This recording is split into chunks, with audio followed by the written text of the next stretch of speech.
Mike Sierra 1 can't handle the truth. You're a cheat and a swindler. That's what you are. How can you do a thing like this?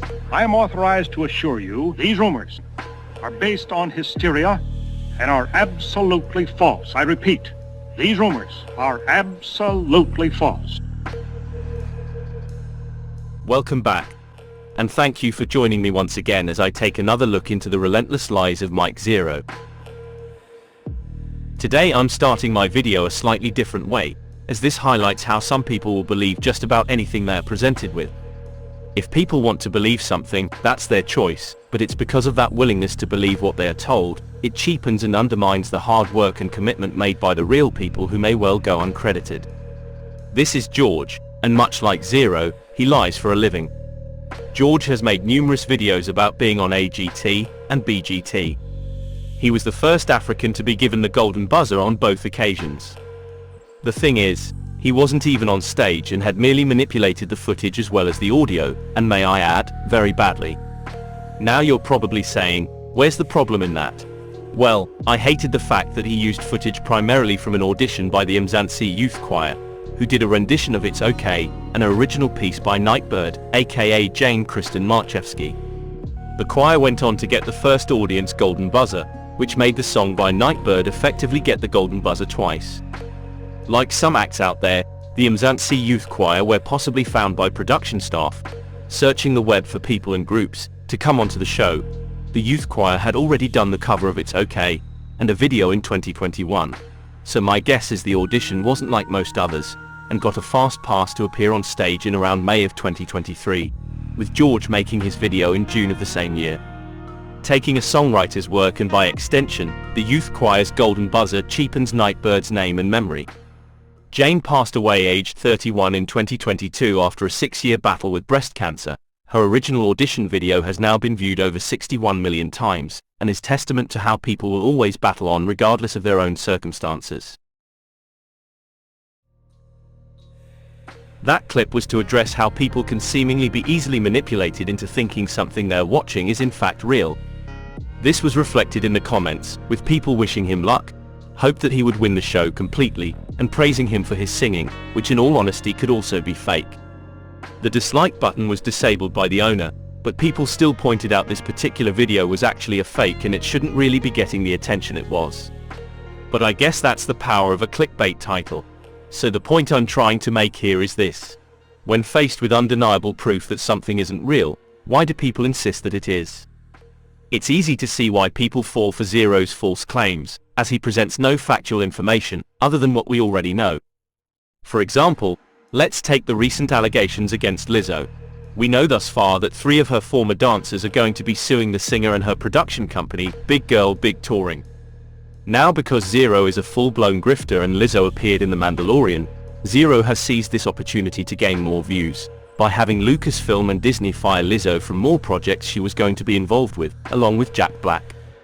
Prior to this story breaking, Zeroh has not mentioned once anything pertaining to Jack Black's or Lizzo's involvement with anything in The Mandalorian going forward. As with all Zeroh information, it's either been filmed and cancelled, or was in the works, and then been removed or cancelled before being aired or released. There is nothing new about someone being cancelled or removed from other projects from Disney or Lucasfilm. In fact, it's a regular occurrence as far as Zeroh's news is concerned.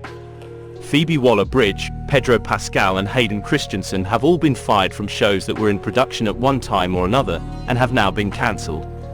It's funny that when people are really removed or fired from Lucas or Disney, there is actually some form of notification or news that circles the net, like Gina Carano and Karen McCarthy.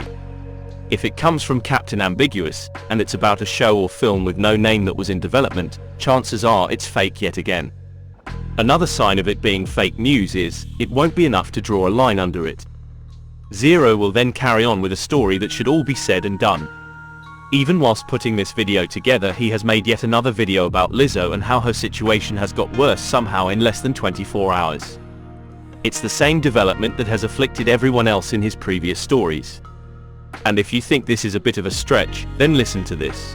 One major development surrounding Phoebe Waller Bridge has more details to do with her firing from multiple Disney projects that have been in development for a while now.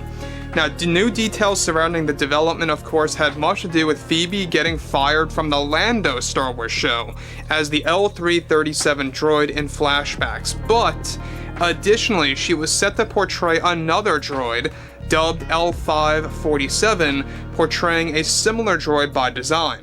Focusing on 4 other Disney projects this time around that are films, Phoebe was also dropped and fired from playing a witch in an upcoming witch movie where the character was codenamed Nancy. However, one significant development has much to do with the new details surrounding Lizzo's firing from Disney. As it turns out, she was set to make major appearances in The Mandalorian Season 4, as well as surprisingly Dave Filoni's Star Wars movie, withholding tons of screen time, which she was also laid off from appearing in that project. Now, Lizzo was set to appear in 4 Star Wars projects in total, that her debut in the franchise in Season 3 of The Mandalorian started things off. However, strangely enough, she was set to portray this time 3 different characters in the Star Wars franchise. Lizzo was also slated to appear in full makeup as a new alien crime lord for the planned Acolyte reshoots that are supposed to begin by this November unless the strikes continue on. Again, you're presented with so-called facts that are just a copy and paste tactic from Zeroh. This will undoubtedly continue over the coming weeks as seemingly new developments arise from something that was never addressed in the past. This happened with Waller Bridge after Indy 5, and now it's happening with Lizzo off the back of the allegations made against her. I will predict that by the time this video has gone live, Zeroh would have made at least one video about Lizzo getting angry with Lucasfilm or Disney, which means being upset with either Iger or Kennedy. As a point of reference, it is currently 6:43 AM on the 8th of August 2023. I hope to have this video up in a couple of days, so if I'm right, and he makes something along the lines I have described, I will add it to this video. It's now 5:52 PM on the 8th of August 2023, and I said from a clip I put together this morning I wanted to see if Zeroh would indeed make a video about Lizzo getting angry with Disney or Lucasfilm. And after a day of hard work, I have come home and found this. One major development is that Lizzo is now getting into big arguments with the Disney higher-ups for firing her from Mando Season, of course, 4 and other Star Wars projects, for other Star Wars projects including Dave Filoni's movie, where she was set to portray 3 different Star Wars characters in the Star Wars universe. She is also casting full blame on Kathleen Kennedy for not defending her enough to keep her on the board of course, everything Star Wars and putting in a good word for her. To be honest, I knew it would come, but I didn't expect it to be so soon. But I'm not surprised, because Zeroh is so bloody predictable. So here for now is where I will rest my case, and remind you that you're being lied to every single day. Zeroh is a lying, grifting clickbaiter, and this once again proves how he takes old ways of presenting his own stories and applies them to whoever is topical at the time.